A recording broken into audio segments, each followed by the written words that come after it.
Hello, my friend. Today I will tell you another long-forgotten legend. Close your eyes and let the magic transport you to Middle-earth. Our journey begins. The stars of Middle-earth stretched vast and silver-bright above the land that would soon be no more. Their light trembled upon the waves of the western sea, where the slow tides lapped at the broken shores of Bond. The world was quiet here, yet it was a silence filled with memory, a silence that held echoes of lost voices, of songs sung in halls now buried beneath the sea, and of oath still whispered upon the wind. Was worn, frayed by long roads, and was worn, frayed by long roads and restless wandering. His boots bore the dust of countless paths, and his hands, calloused strong, spoke of years spent in craft. Yet now they carried only a single token of the past, a ring, thin and unadorned, the last gift of his kin before the hidden city felt a ruin. The night wind carried the salt of the sea, and the scent of earth long turned to dust.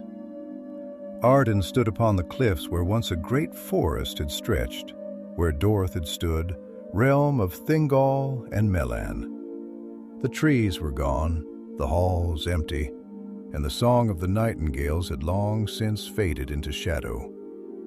But still the sea whispered, and in that whisper Einon heard it again, the voice that had haunted him in dreams. Seek the light that lingers, seek the gleam of the Cerro. The words were no longer a whisper in the night. They rang in his mind like a bell tolling across forgotten years, carrying the weight of fate upon their breath. He knew not whose voice it was. He knew only that it called him ever westward, beyond the lands he had known, beyond the ruins of elven halls and the bones of forgotten wars. For in the depths of the earth, beneath rock and water, beneath time itself, a Silmaril yet gleamed. The weight of memory as he stood upon the cliffs, watching the tide stir below. Einon thought of the great jewels, the works of Fëanor, which had been the pride and doom of the elves. He had never seen them, not with his own eyes, yet he had seen their aftermath.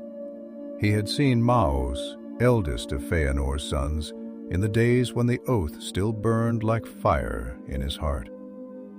He had seen Maedhros standing upon the shores of Sion, his song filled with sorrow, even as his hands were stained with the deeds that could not be undone. He had seen the ruin of Dorth, the fall of the havens, the last grief of Elwing as she cast herself into the wave. And now all was lost. But not all. Something remained. The light of the Silmarils had not been extinguished. One gleamed upon the brow of Endel as he sailed the heavens beyond reach of the world. One had been swallowed into the very heart of the earth, hidden forever from eyes that would seek it. And the last had been claimed by the sea.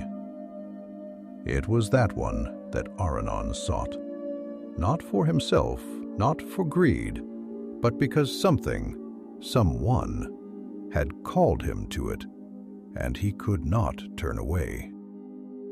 A meeting on the cliffs. Even now you follow the whisper of jewels long lost. The voice broke the hush of the night, deep and edged with something unreadable. Aaron turned, his hand instinctively falling to the hilt of the dagger at his side, though he did not yet draw it. The figure that had spoken stood at the edge of the cliff, a shadow against the stars, tall and unmoving. The moonlight caught the stranger's face, and in that moment, recognition struck like a blade. Midas? But how? Aaron had thought the son of Fëanor lost. He had heard the tales, The whispers that Maedhros and Maglor had vanished after the taking of the last Silmarils. The cursed gems that had burned them as punishment for their deeds. Some said Maedhros had been consumed by the fire of the earth itself, swallowed by the doom he had helped shape. Yet here he stood. Or perhaps this was but a shade, a lingering ghost, bound to the land where the past had not yet faded. Aranon did not speak. He only watched, his heart heavy with questions he did not yet dare to ask. Maedhros stepped forward, the silver threads in his dark hair catching the light.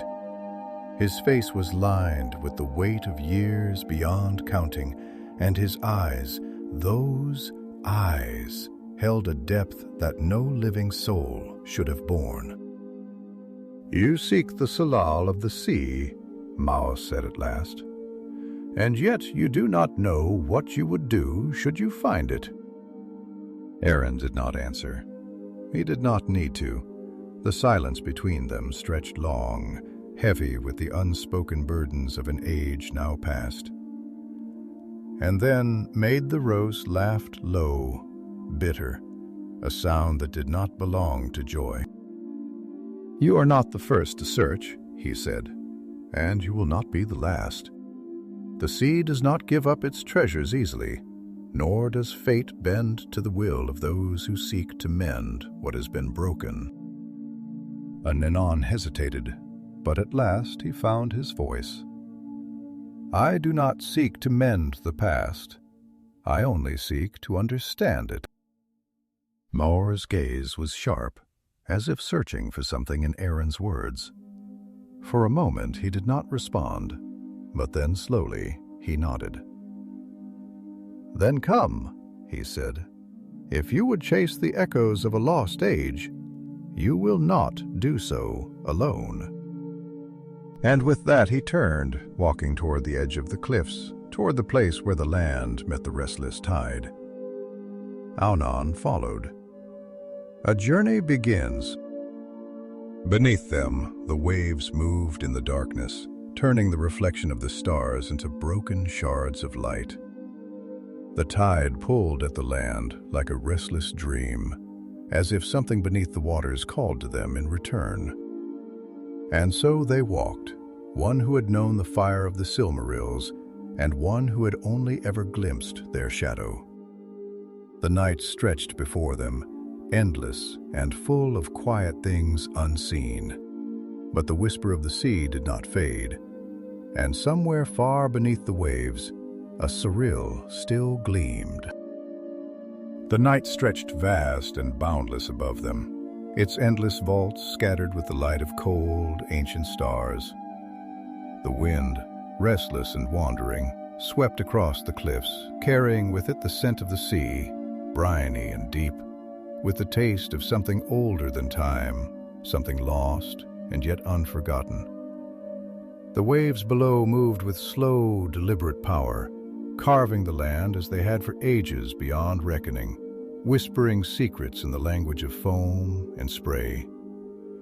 Each breath of wind was like a sigh from the depths of the world, laden with memory, with longing, with the ghosts of things once bright and now faded into twilight.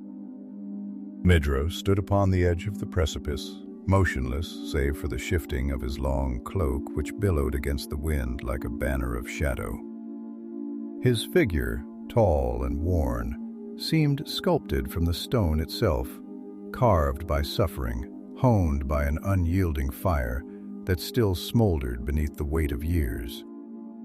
His red hair, now touched with silver as though frost had settled upon the embers, stirred in the salt-laden gusts. But as his face remained still, his gaze fixed upon the dark horizon where the sky met the restless tide, Aranon stood a pace behind him, feeling the weight of the moment press upon his spirit like the hush before a storm. He studied the elder elf's profile, the sharp, almost severe lines of his face, the solemnity in his bearing that spoke of burdens few could comprehend. And yet beneath the unyielding exterior, beneath the armor of time and loss, there was something else, something deeper, more elusive, a sorrow too vast to be named, a wound so deep it had ceased to bleed and instead had turned to stone within him. The silence stretched between them, long and unbroken, until at last Maedhros spoke. His voice was quiet, but within it lay the weight of ages, the echo of a world that had burned and crumbled beneath the feet of those who had sworn an oath they could never escape. "You follow the voice of the sea," he murmured, his words slow, deliberate, as if each syllable carried the burden of thought long pondered and never spoken aloud. "But tell me, Smith of Gondolin, do you truly understand what it is that calls you? Do you know what it is you seek?" Einon hesitated, for he did not wish to answer with haste. He let the question settle within him, let it unfurl like a tide drawing back to reveal the shape of the shore beneath. He had chased this whisper, this dream, across lands now turned to ruin, through paths where the footprints of the past had long since faded into dust. But to say he truly understood, to say he knew what it was he sought, that would be a lie, and he would not shame himself with falsehood before a son of Fëanor, before one who had lived through the making and unmaking of legends.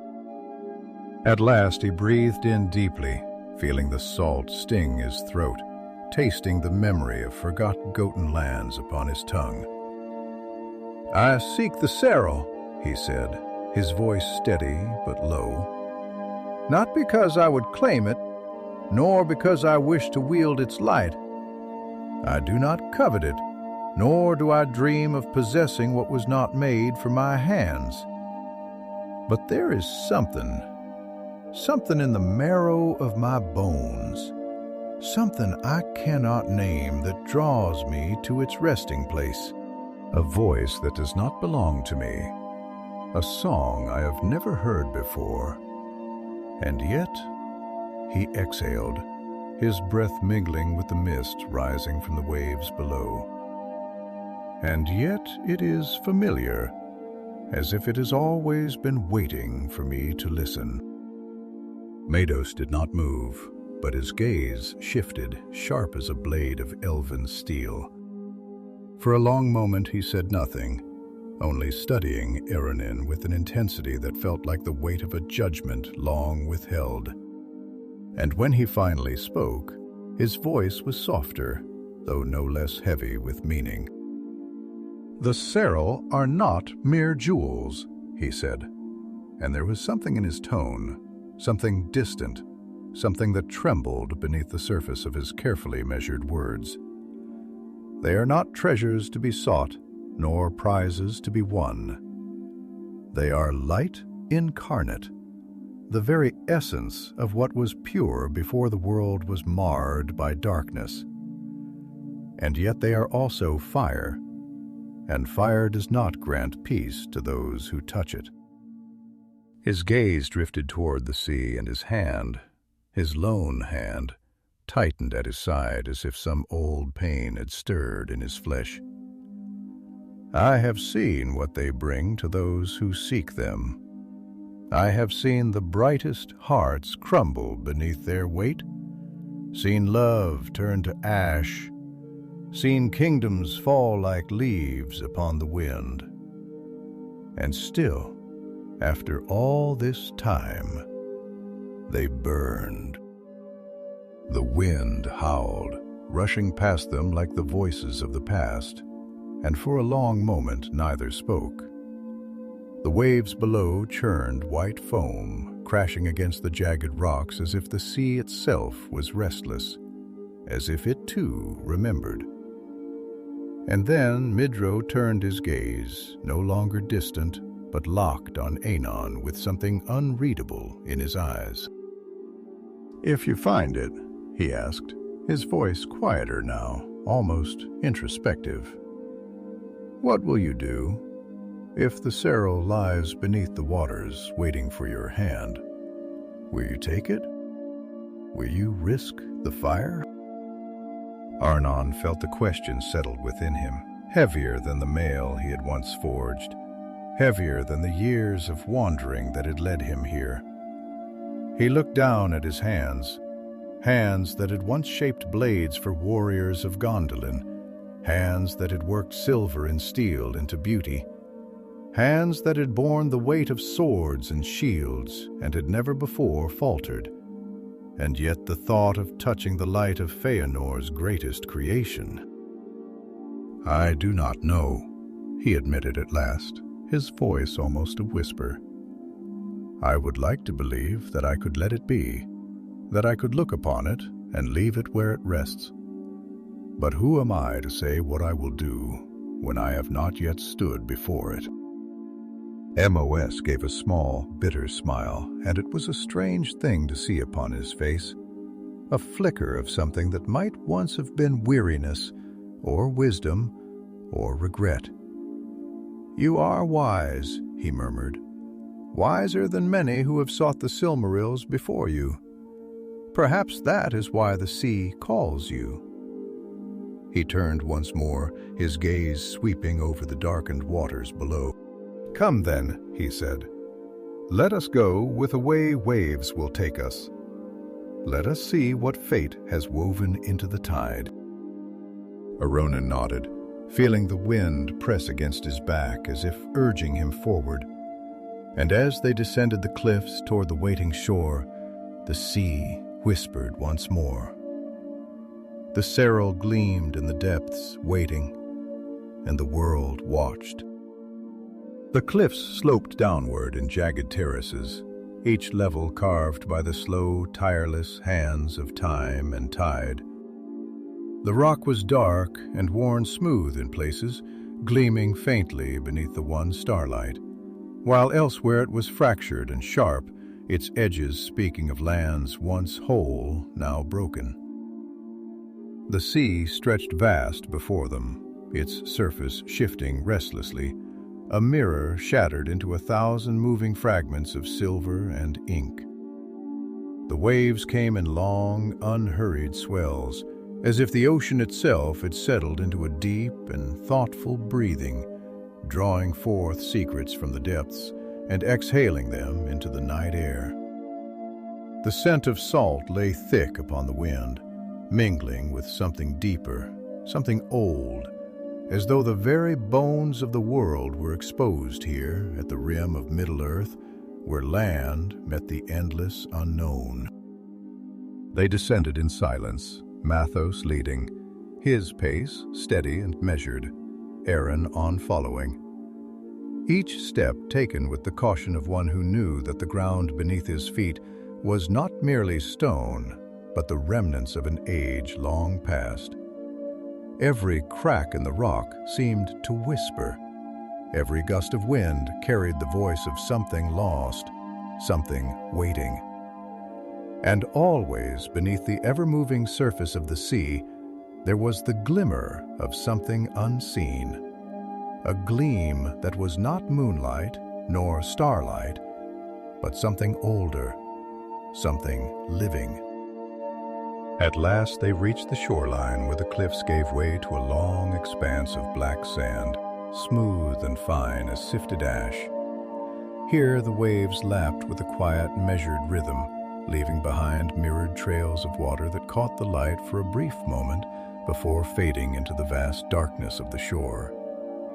Driftwood lay scattered along the tide line, tangled with seaweed that clung like fingers grasping at the remnants of the pass. Maedhros stood at the water's edge, gazing out toward the dark horizon, his cloak stirring against the night air, his posture unmoving, as though he were carved from the very rock of bond itself.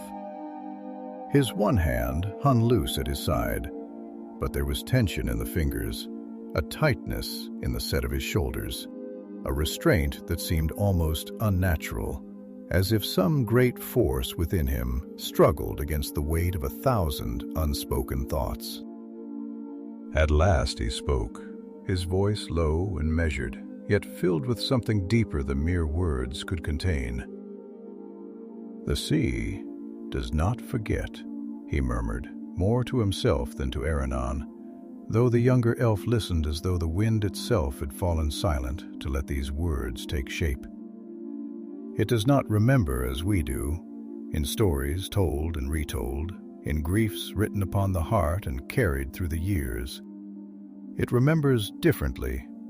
It carries what is lost, takes what is given, but never returns unchanged. What it holds forever."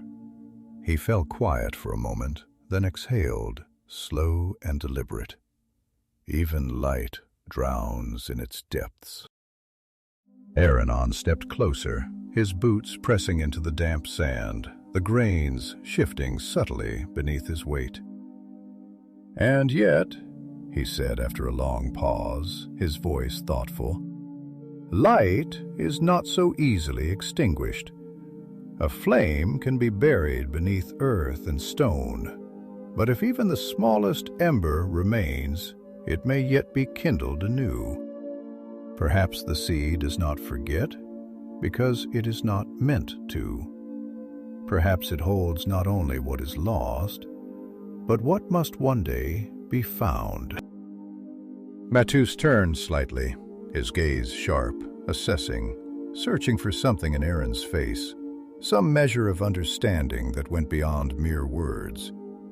Then, with a faint, weary smile, one that barely curved his lips but lingered in his eyes like the memory of distant fire, he inclined his head.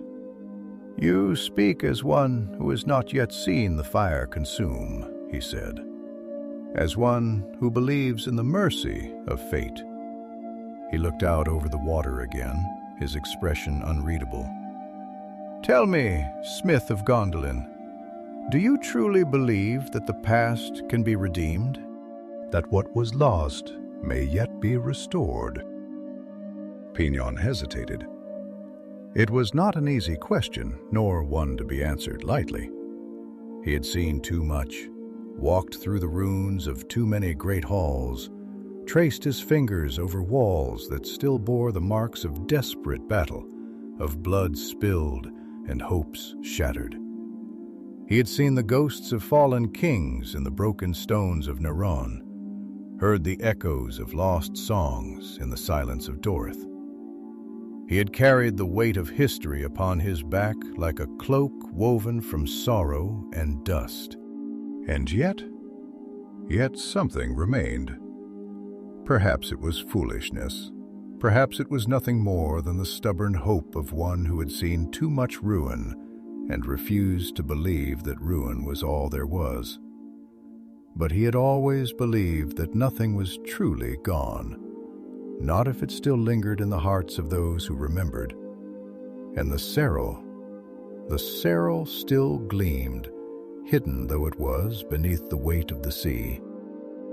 Could light endure even when buried beneath the waves?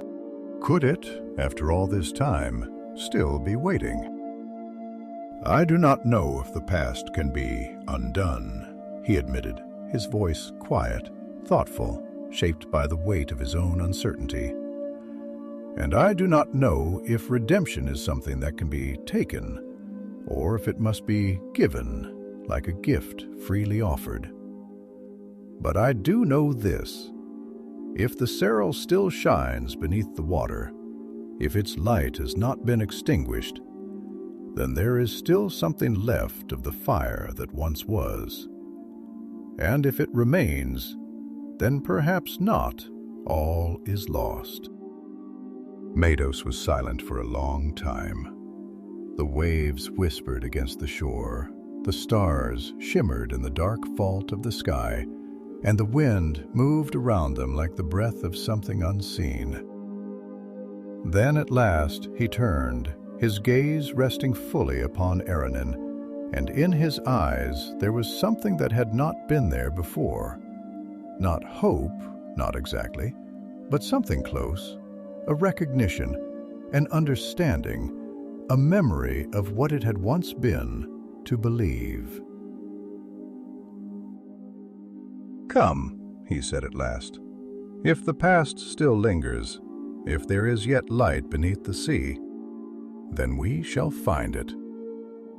And as they stepped forward, the tide pulled back as if drawing a path before them. The journey had begun. The sea stretched before them, dark and restless, an expanse without end, its surface shifting beneath the breath of the night wind. The moonlight fell, and slanted silver beams catching upon the waves and casting them in shifting layers of pale luminescence and fathomless black. A tide murmured ceaselessly, its voice ancient and unyielding, whispering of things lost beneath its ever-turning depths, of kingdoms swallowed by time, of jewels that still gleamed in the abyss where no hand could reach. And yet, standing upon the edge of that boundless expanse where the land met the unknowable, the two figures who gazed into its shimmering heart were not mere travelers seeking relics of the past, but something more. Something suspended between memory and fate, between fire and water, between what had been and what might yet be. Maedhros did not speak for some time. His gaze, steady and unwavering, was fixed upon the horizon, though whether he was looking upon the path ahead or staring through the veil of years that lay behind him, Aranon could not tell. The son of Fëanor stood with the stillness of one who has spent long years weighed beneath the burden of unbroken thought. And there was a gravity in his silence, a quiet that was not emptiness, but the echo of something vast, something that had once burned too brightly and had since turned to embers. His lone hand curled slightly at his side, fingers tightening, then relaxing, as though they sought to grasp something unseen, something that had long since slipped beyond reach. At last his voice came, low and deliberate, each word carrying the weight of time and sorrow. And though he spoke softly, the sea itself seemed to hush for him, as if even the waves bent to listen. "Do you know what it means to hold fire in your hands, Aranon?" he asked, not turning his gaze from the water, his tone neither accusing nor expectant, but merely reflective, as though the question was one he had asked himself many times before. Not the fire of the forge, not the flame that yields to the will of its maker and bends to purpose, but something greater, something beyond mastery. A fire that is not meant to be controlled, nor possessed, nor shaped, but that simply is. A fire that is its own law, its own purpose, its own doom. Aranon hesitated, not because he lacked an answer, but because he knew instinctively that the question was not meant to be answered easily, nor with mere words. He had held fire before in his own way, had shaped it upon the anvils of Gondolin, had watched it dance upon molten metal, had felt its warmth flickering upon his skin as he worked. But that was not what Maedhros spoke of. The fire of the Silmarils was something else entirely, something pure, something that neither obeyed nor yielded, something that burned not because it was commanded to, but because it could do nothing else. It was light that could not be dimmed, a radiance that knew neither mercy nor restraint. And to hold such fire, to seek it, he exhaled, his breath mingling with the salt air, and when he spoke his voice was measured, careful, but not uncertain. "I do not know if any can truly understand such fire unless they have held it," he said at last, his words slow, not because he doubted them, but because he wished to give them their due weight. "And perhaps not even then. But I know that fire is neither good nor evil. It simply is. It is creation and destruction, warmth and ruin, a gift and a curse. And those who reach for it must know that it does not grant its light freely. The question is not whether it can be held, but whether one is willing to bear the cost of doing so. Maedhros turned his head slightly, his gaze flickering toward Aranon. Something unreadable in his eyes, something that might have been curiosity, or perhaps recognition. There was a long pause before he spoke again, and when he did, there was something almost distant in his voice, as though he were recalling words spoken long ago, words that still lingered unforgotten. "There was a time when I would have called that wisdom," he murmured, and there was a flicker of something, perhaps amusement, perhaps sorrow, in his tone. "A time when I might have believed that such thoughts could temper the fire, that understanding the nature of the flame might shield one from its price." He let out a quiet breath, his gaze returning to the sea. "But I have learned that knowing the cost does not lessen it. The Silmarils do not burn because they choose to. They burn because they cannot do otherwise. And those who touch them do not escape untouched." Aranon watched him for a long moment, noting the slight tension in his posture, the way his shoulders carried a weight that could not be seen. The way his hand, though, still seemed to remember the grasp of something that had once burned too bright for any mortal or immortal hand to bear.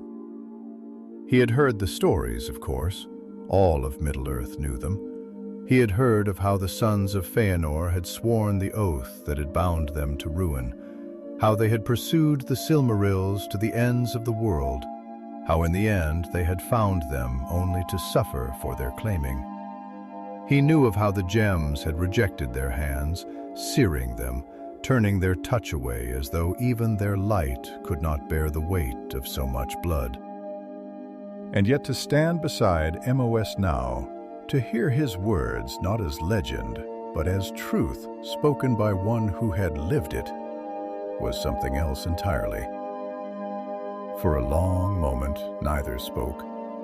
The wind stirred the sand in ghostly spirals. The sea whispered against the shore.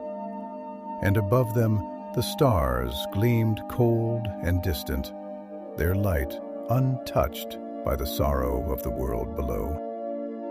Then Maedhros moved, stepping toward the water, his boots sinking slightly into the wet sand as the tide washed over them, soaking the hem of his cloak. He stood there for a moment, letting the sea move around him as though listening, as though waiting. "If it is still there," he said at last, his voice barely more than a murmur, "if the Silmaril still lies beneath the waves untouched, unclaimed, then perhaps it is because it wishes to remain so." His lone hand curled slightly at his side, then stilled. "Perhaps it does not wish to be found." Aranon took a slow step forward, feeling the chill of the tide reach his own feet, feeling the pull of the water against him, the soft resistance of the world that had never belonged to him. "Then why does it still call?" he asked, his voice quiet but steady. "Why does the sea whisper of it, if it wishes only to be forgotten?"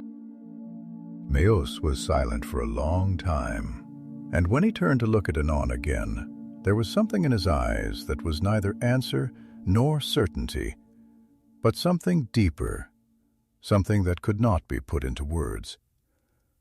"Because fire does not die," he said at last, his voice like the shadow of a memory, a thought that had long haunted him. "And light does not fade, even in the depths of the sea." The waves moved around them, the wind curled between them, and beneath the vast, unbroken expanse of the night sky, the journey into the unknown began. The sea stretched vast and formless before them, a great expanse of shifting silver and endless shadow, its surface stirred by unseen hands that shaped the restless tide. The wind, cold and insistent, whispered across the water, carrying with it the salt, heavy breath of distant lands, of forgotten shores where time had ceased its turning.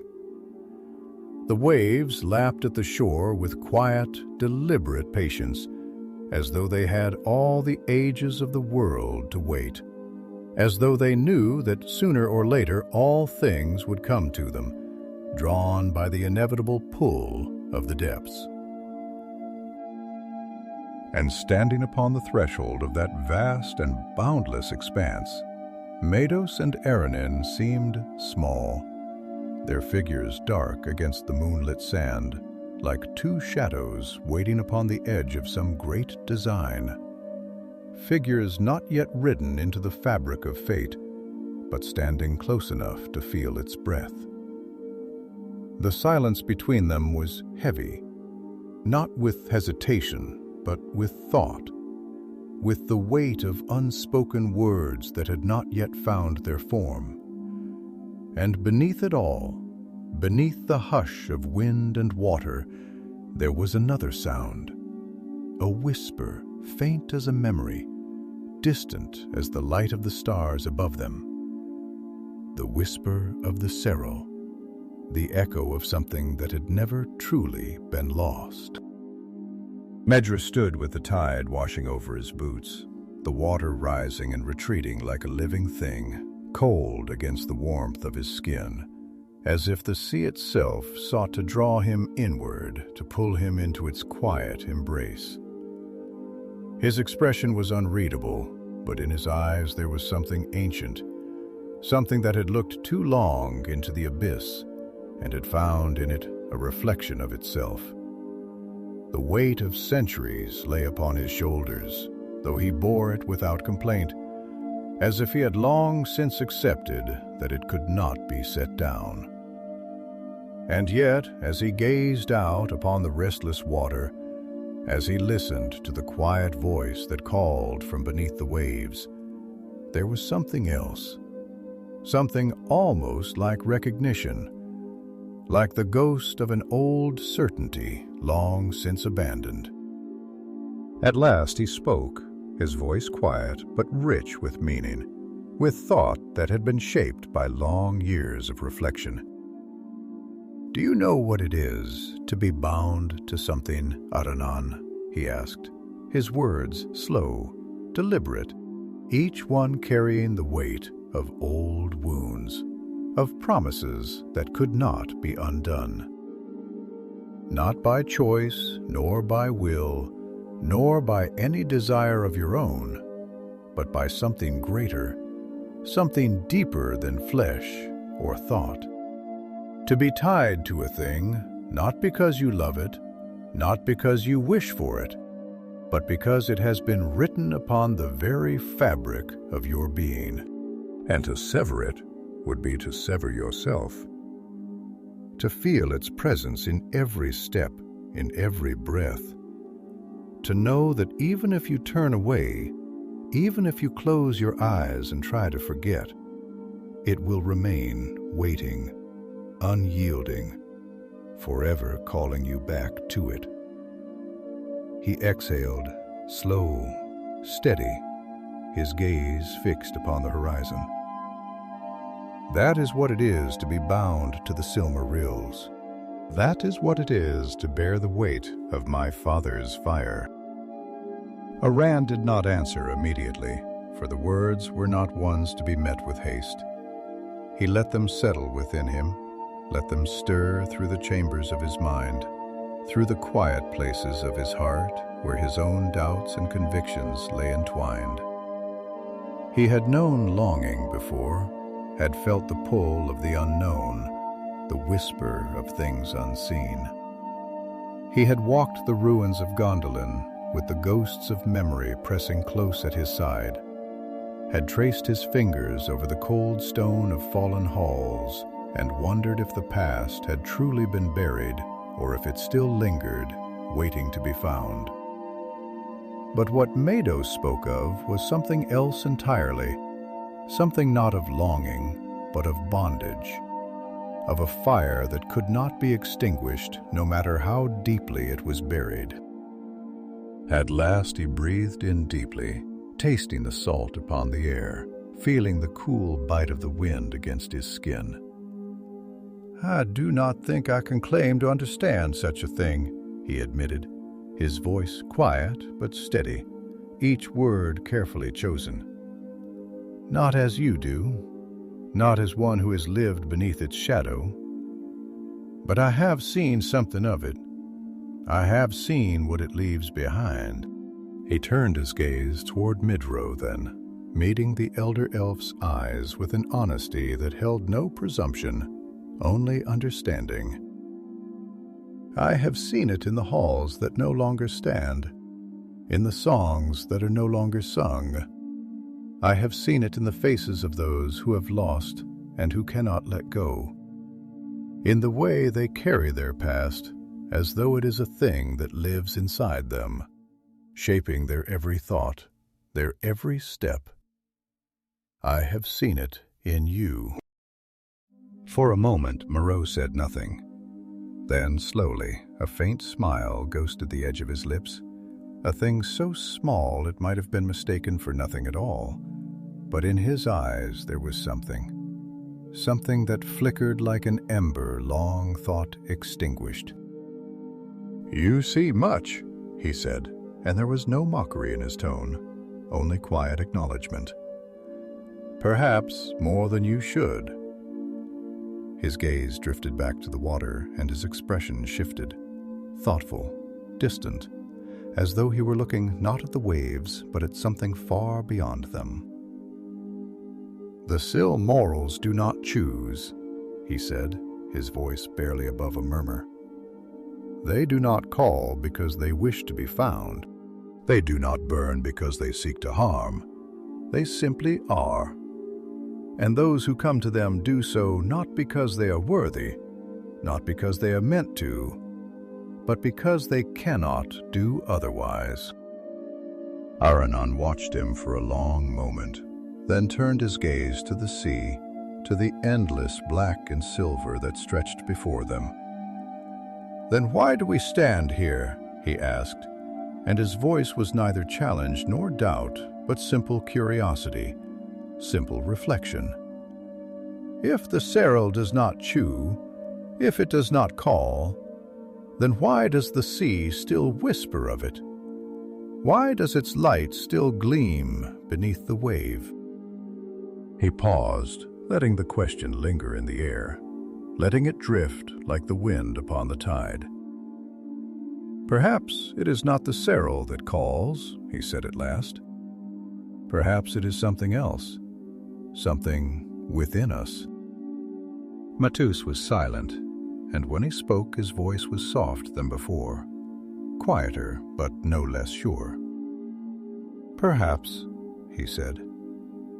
Then, after a long pause, he took a step forward into the water, into the dark, restless embrace of the tide. "Come," he said without turning back. "If the sea holds the answers, then let us go and find them."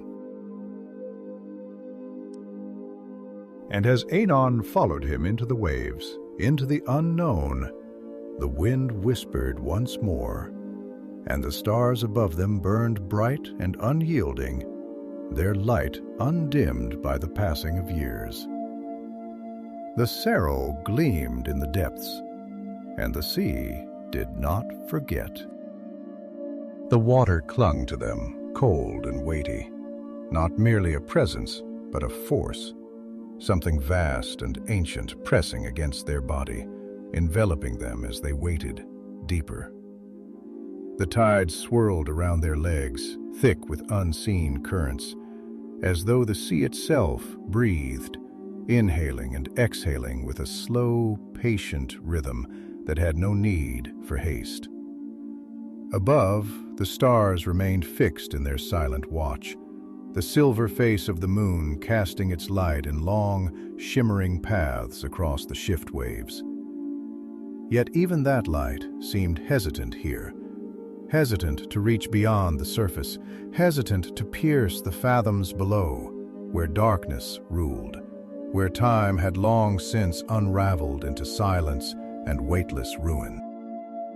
Ronan felt it as soon as the water reached his waist, a strange, humming stillness beneath the sound of the waves, a pause in the breath of the world as though something just beyond the grasp of sight had stirred, something that had lain undisturbed for an age and had now turned ever so slightly toward them.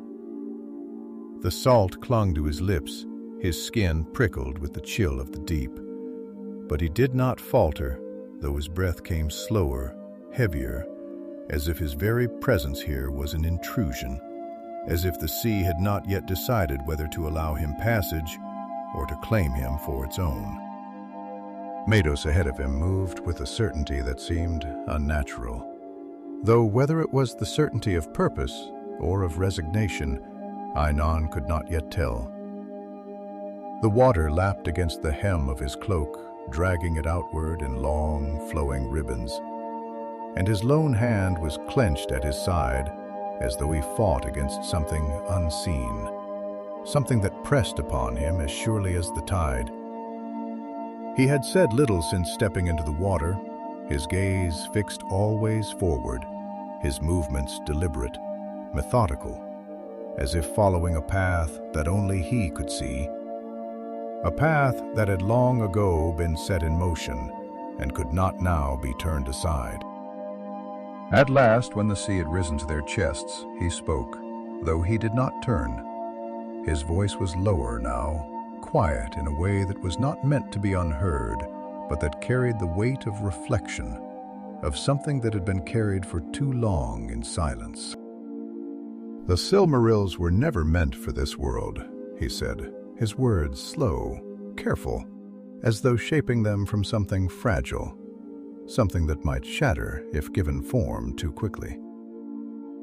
"They were made from the light of a place that does not belong to the land we walk, nor to the waters that claim it now. They are not of Middle-earth, nor even of the hands that wrought them, not truly. And yet we have spent our lives chasing them, seeking them as if they were ours to take, as if they were things that could be held in mortal grasp without consequence." He exhaled a breath that seemed to carry more than air, as if something unspoken had been loosed from within him. "But fire does not belong in the depths, and yet here we stand."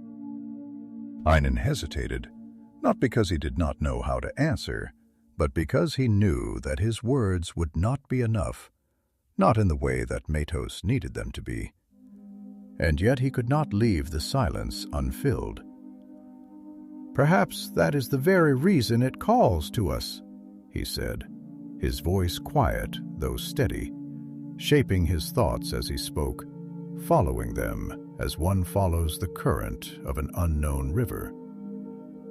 "Because it does not belong here. Because it is something that should not be lost, that should not be buried beneath the weight of time and water. Light does not surrender so easily to the dark. Perhaps it is not meant to." He looked toward Maedhros then, searching for something in his face, though it remained unreadable, carved by years beyond counting, by griefs too deep for speech. "And perhaps," he continued, "neither are we." Mos was still for a moment, and then slowly he turned his eyes, meeting Aranon, and in them was something that had not been there before. Not quite hope, nor yet belief, but something on the edge of both, something that stirred, faint and uncertain, beneath the weight of what had been lost. "You speak as one who has not yet known a full price of fire," he said, though there was no reproach in his tone, only quiet acknowledgement.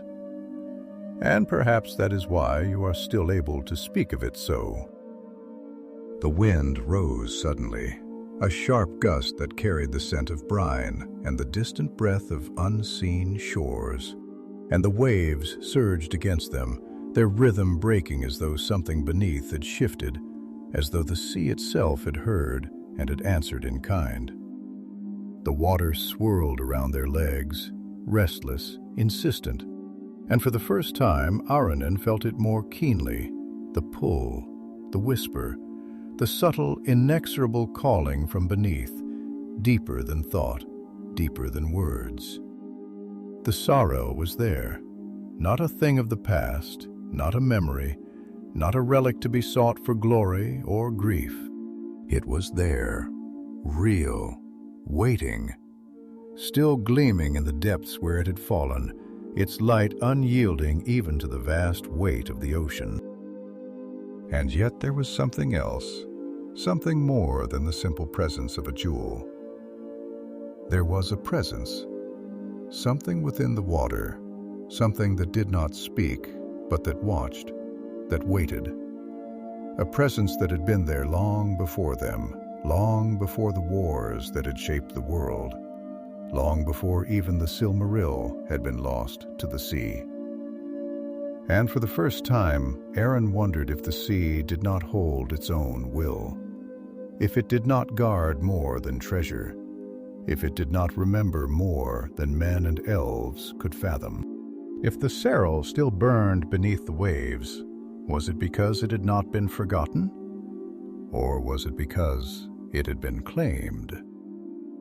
Math took another step forward, deeper now, the water rising to his shoulders, his breath slow and even, his body still as if he listened to something beyond the reach of sound. And then, without looking back, without hesitation, he spoke again, his voice barely above a whisper, yet filled with certainty. It does not call because it wishes to be found. It calls because it has never ceased burning. And if fire still lives in the deep, then we must ask whether it is ours to take, or whether it has become part of the sea itself. The tide surged around them, the waves pressing inward, and the light beneath the water flickered, not dimming, but shifting as though something in the very bones of the sea had stirred. And in that moment, standing upon the edge of something vast and unseen, Anon felt it fully. The weight of the past, the pull of the present, and the great and silent question that lay in the depths before them. Were they seeking the Silmaril, or had it been waiting for them? And as the wind howled around them, as the tide pressed against them, as the moon cast its pale and knowing gaze upon the restless waters, the sea did not answer. The sea did not need to. The water had swallowed them now, dragging them into its cold, endless embrace. A world without sky, without land, without time. The air that had filled their lungs was gone, surrendered to the deep. And in its place was silence, vast, absolute, pressing upon them as if the weight of the ocean itself was a voice that could not be heard, but only felt. The surface had vanished above them, lost to a slow, shifting veil of darkness and refracted light. The distant glow of the moon no longer their guide, only a memory, only something that belonged to another world. And still they descended. The sea wrapped itself around them, thick and unyielding, no longer merely water, but something heavier, something living, a thing with memory, with patience, with an eternity in which to wait. The pressure tightened, creeping against their bones, yet the sea did not crush them.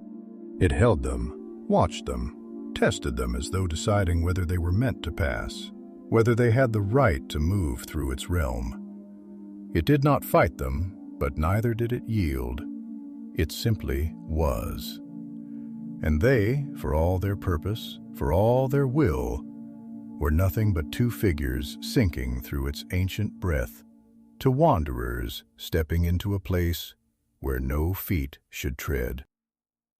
Aranon felt his heartbeat slow, not from fear, but from something deeper, something heavier than even the weight of the water around him. This was no natural descent, no mere diving of flesh into the deep. The currents did not toss them as they should have, nor did the sea seek to drive them back to the surface as it would have any other creature of the land. It was guiding them, drawing them in. It was as though the sea itself had claimed this path, as though it had shaped the road beneath its waves not in stone or sand, but in movement, in depth, in silence. And they, whether by fate or folly, had become part of it.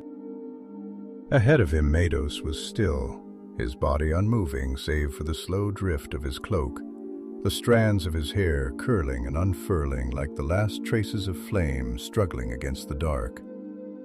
His expression was unreadable, his features distant, untouched by fear, untouched by haste, as though he had left behind the burden of breath, as though he had stepped beyond the limits of flesh and was now something else entirely. Yet his eyes burned like embers beneath the sea, and Aranon knew, even without words, that whatever waited for them in the depths, Maedhros had already seen it. Not with his eyes, but with something deeper, something that had never stopped looking, never stopped searching, even after all else had been lost. At last, when they had drifted so far that the world above seemed nothing more than a forgotten dream, Maedhros turned, his voice a thing that should not have been possible in the water, yet it reached Aranon as though carried upon the very currents that bore them downward. "Do you feel it?" he asked. And though the words were simple, they carried weight, a weight that settled into Aron's bones, pressing against his spirit more than against his flesh. "Do you feel the way the sea does not resist us? How it does not push us back, does not seek to drown us nor to consume us? How it only watches, only waits?" His gaze did not waver, but there was something behind his eyes, something that had not been there before, a flicker of understanding, of recognition, of something that had not yet taken shape, but had begun to stir. "We are not searching for it," he continued, his words slow, steady, shaped by long thought. "It is searching for us." Aranon did not answer at once, for he did not need to. He could feel it now, the pull, not as a force that dragged, not as an urging towards something that demanded to be found, but as a presence, unknowing, a thing that had waited patient and silent for the hands that would reach toward it. Not to take, not to claim, but to understand. And he wondered then if that had been the mistake of all those before, if the fire of the Silmarils had never been meant to be possessed, if it had never been a thing to be won or wielded, but a light to be beheld, a thing that did not belong to hands at all, but to those who were willing to see. The darkness deepened around them, but it was no longer empty. Shapes moved beyond the reach of sight, vast things that had never known the air above, creatures that did not fear the dark, but had been shaped by it, had become one with it. And yet they did not come near. They lingered only at the edges, watching, waiting, as though they too knew, as though they too understood that something more ancient than themselves lay ahead, something not of their world, something that did not belong even to the deep. Then at last the blackness began to shift, not dispersing, not breaking, but thinning, softening, as though the very nature of the water had begun to change, The current no longer pulled them downward. It guided them forward. And ahead, so distant yet so clear, there was a glow. It was not the glow of the moon, nor of starlight fractured by the waves above. It was something richer, something deeper, something unbroken by the press of the sea, by the weight of the ages that had sought to bury it. It was light, pure and burning light that did not flicker, did not tremble. It was there, waiting, resting upon the seabed as if it had never fallen, as if it had never been cast away in sorrow and grief. It did not gleam as a thing lost, nor as a thing forgotten. It gleamed because it could not do otherwise, because it did not know how to be anything else. And in that moment, Aranon understood what Maedhros had meant, understood what he had felt, what he had carried all these years. The Silmaril did not call because it wished to be found. It called because it had never ceased burning. And as they drifted closer, as the water parted to reveal its light in full, Aranon felt something shift within him, something vast and unshaped, something that had waited just as long as the Silmaril had, something that was not longing nor desire, nor even understanding, but the quiet, inescapable truth that once a thing is seen, it can never again be unseen. The sea held its breath, and the light did not fade. The water lay still around them, thick and heavy, as though the sea itself had ceased its endless motion, as though it had surrendered to the presence of the light, as though it had forgotten for this moment how to pull and push, how to rise and fall. The great currents that had carried them here had quieted, not with the exhaustion of spent force, but with something deeper, something like reverence.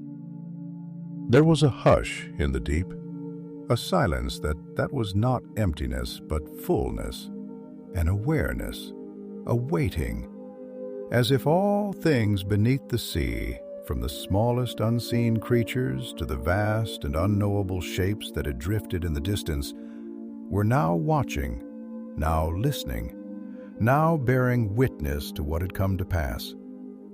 And at the heart of that hush, at the center of that stillness, the sorrow burned.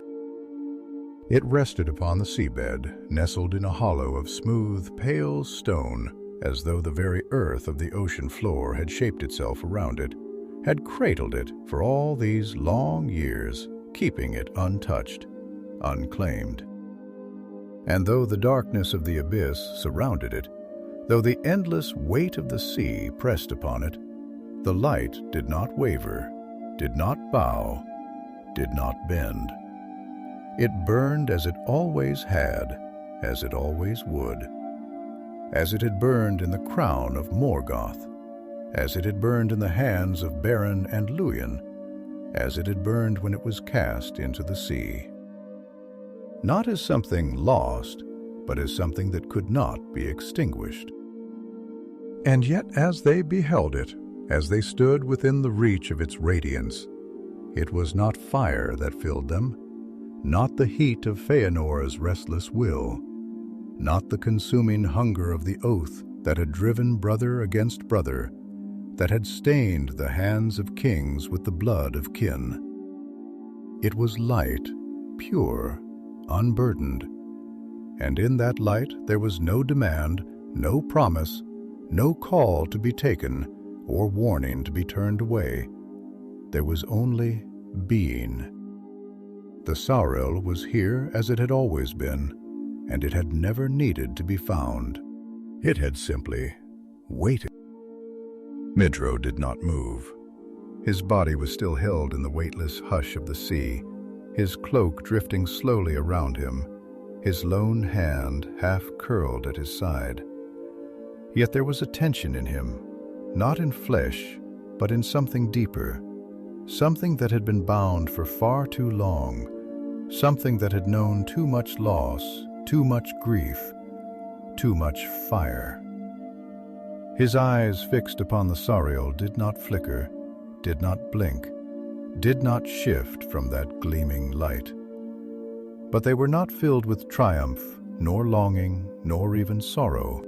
There was only silence within them, the silence of something that has reached the moment upon which all else has turned and does not know what will follow. Aranon, watching him, said nothing. For the first time since they had begun this journey, since they had set foot upon the darkened shore, since they had followed the whisper of the sea into the deep, he did not know if there were any words to be spoken.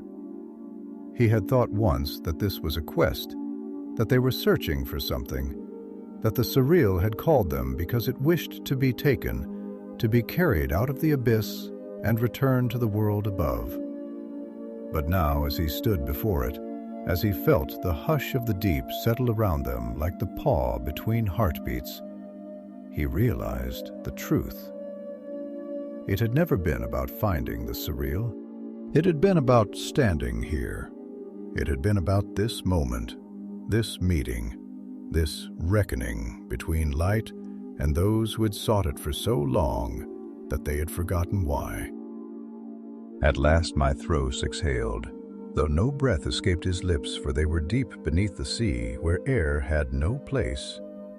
Yet still it was a breath, the loosening of something El held, the exhalation of a weight carried for centuries beyond counting.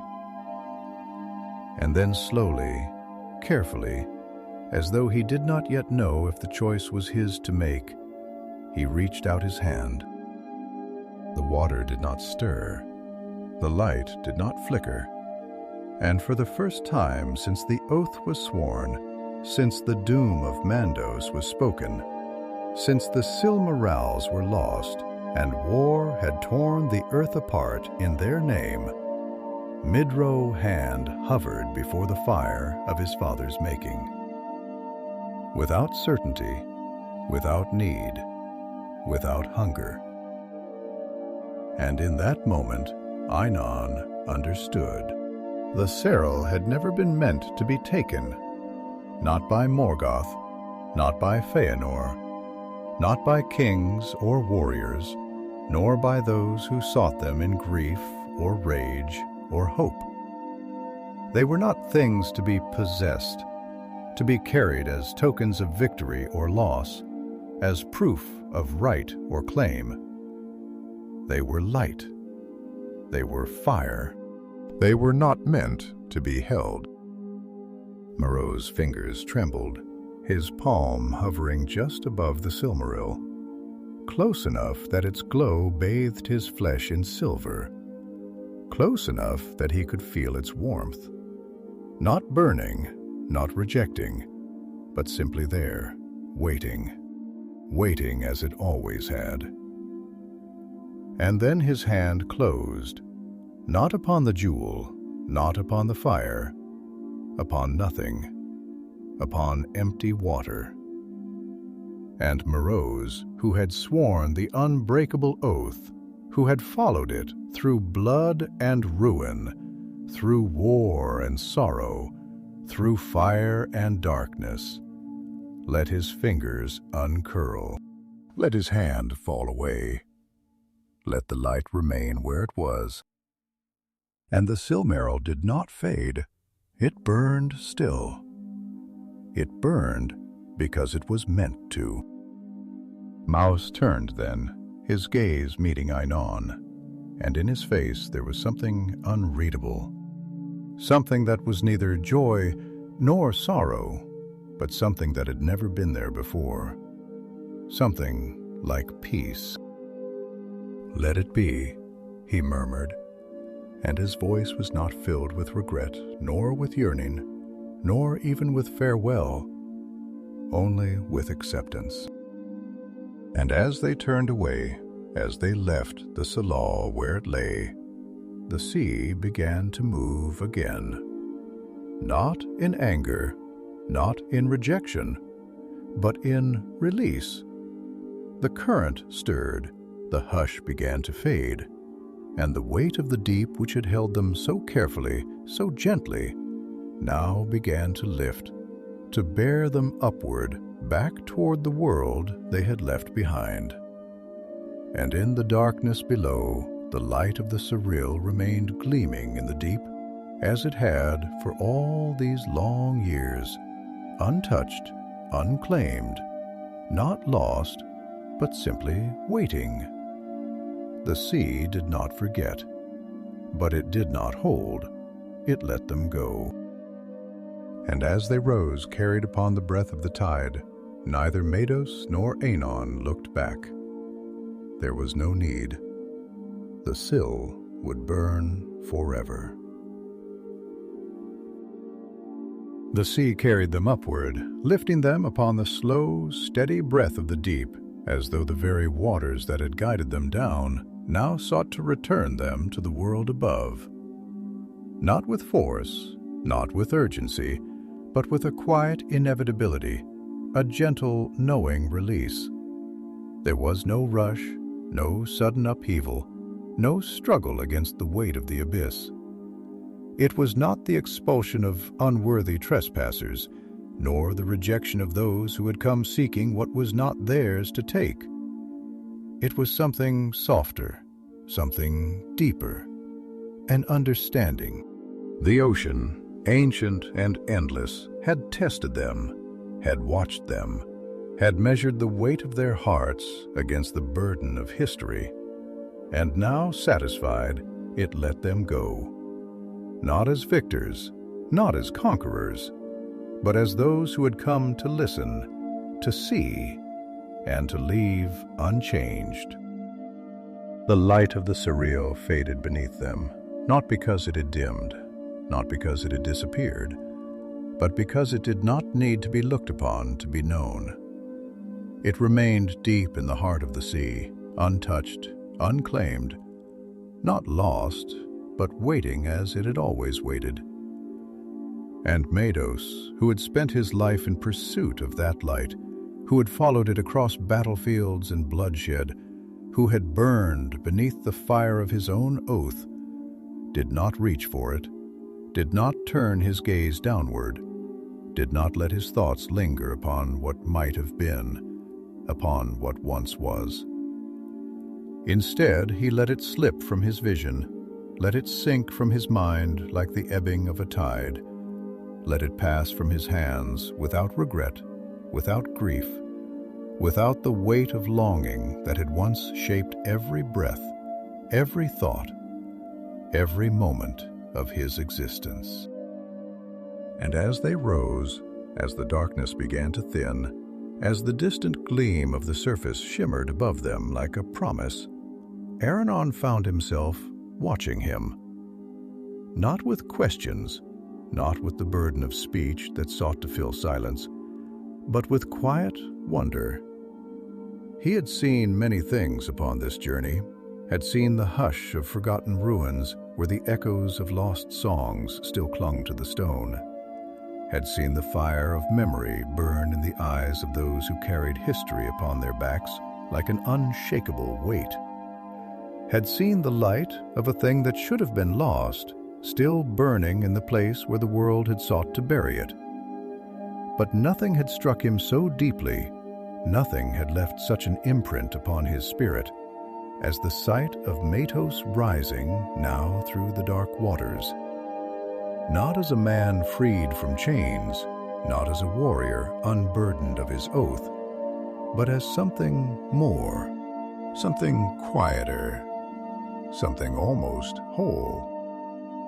The surface broke around them in a slow, whispering hush, the cold air wrapping itself around their forms, filling their lungs in long, steady gasps as they drifted back into the world of sky and wind, of breath and silence.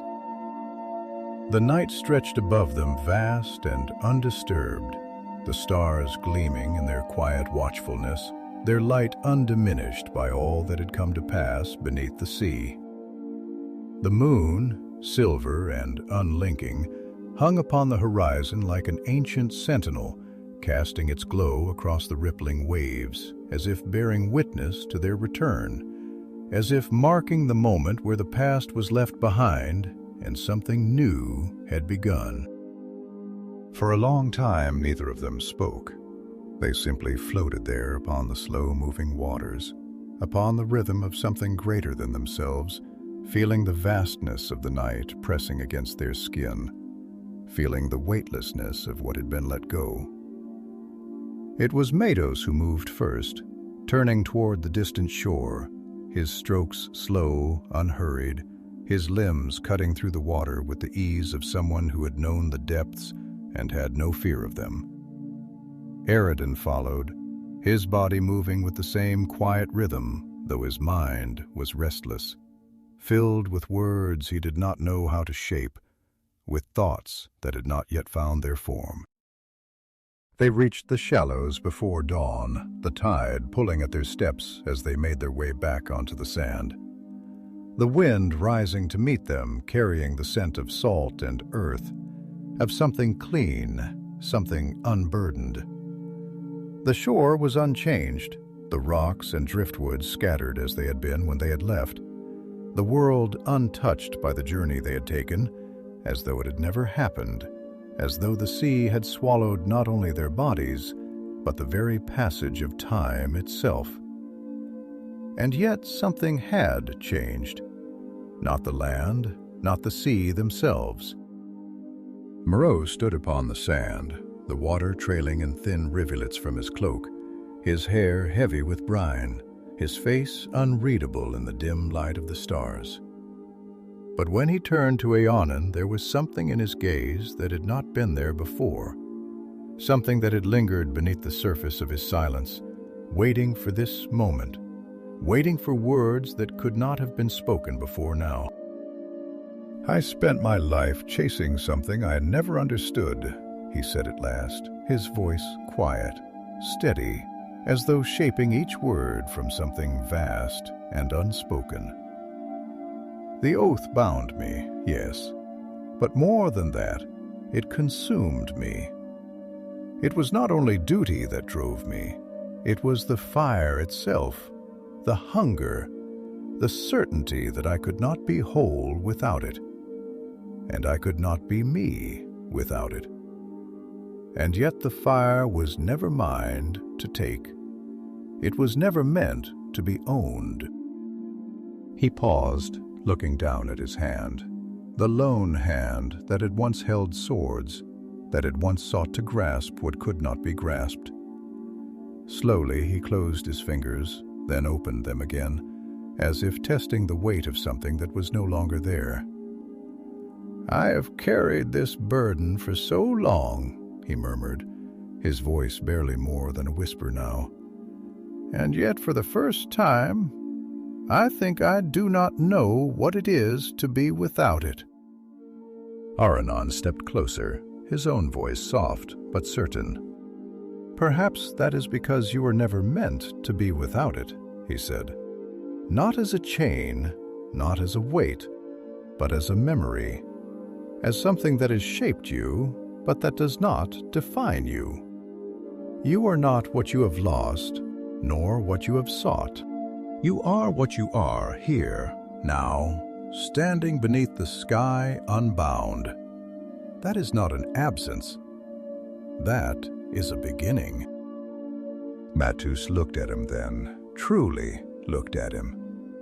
And for the first time, there was something in his gaze that was neither fire nor shadow, neither longing nor grief. There was something like understanding, something like peace. The tide whispered behind them, moving in its endless rhythm, carrying away the footprints they had left upon the sand, as if to say that this moment too would pass, that all things must pass, that nothing, neither sorrow nor longing nor even light itself, could remain unchanged. And yet the stars above did not fade, the wind did not still, the fire did not die. The Silmaril burned still deep beneath the sea, and Maedhros for the first time did not need to follow. The night stretched onward, and the road ahead was open. They did not look back. The path between the world became open to them. He headed left, shock left. There was no need. The past had been left behind, and the world awaited that.